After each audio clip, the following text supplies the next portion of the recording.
श्री स्वामी समर्थ. तुम्हा सर्वांचं आपल्या यूट्यूब चॅनलमध्ये मनापासून स्वागत आहे. तर आजचा विषय आहे नित्यसेवा. बऱ्याच जणांना माहिती आहे नित्यसेवा कशी करायची, पण आज एक अनुभवासोबत मी एक नित्यसेवा घेऊन आलेली आहे. नित्यसेवेने बरेच प्रश्न सुटतात हे सगळ्यांना माहिती आहे आणि मीही हा अनुभव घेतला आहे. माझ्या आयुष्यातील नित्यसेवेमुळे भरपूर असे प्रश्न सुटलेले आहेत.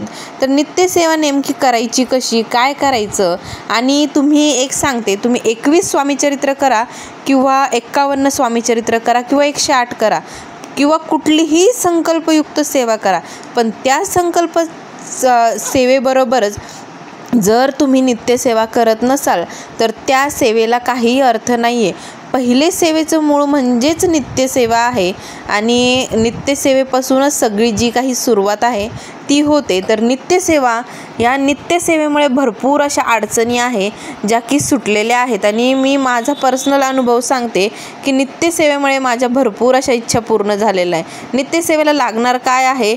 नित्यसेवा मंत्रांचं पुस्तक, स्वामीचरित्र सारामृत आणि जपमाळ. या एवढं जरी तुमच्याकडे असले तरी स्वामींना जिंकलं तुम्ही असं म्हणेल. तर करायचं काय आहे?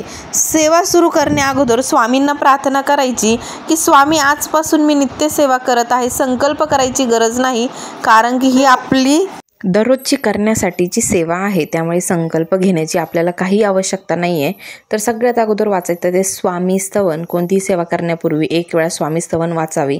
हे पूर्ण वाचायचं आणि सोपं आहे. तुम्ही दररोज म्हणत गेला तर हे पाठही होऊन जातं. आणि त्यानंतर एक माळ श्री स्वामी समर्थ मंत्राची करायची आहे. हे झालं की आणि दररोज करायचं आहे, असं नाही की एक दिवस केलं म्हणजे दुसऱ्या वेळेस करायचं नाही आहे. तर त्यानंतर स्वामीचरित्रातील 3 अध्याय क्रमशः वाचायचे आहे. गुरुवारी जर सुरू केलं तर 1, 2, 3 पहिल्या दिवशी, दुसऱ्या दिवशी 4, 5, 6, तिसऱ्या दिवशी 7, 8, 9 असे अध्याय आपल्याला वाचायचे आहे. आणि अध्याय बघू शकता खूपच छोटे आहे, म्हणजे नंतर वाढतात पण होऊन जातात. आणि 1 माळ जप करा किंवा 11 माळी करा. श्री स्वामी समर्थ.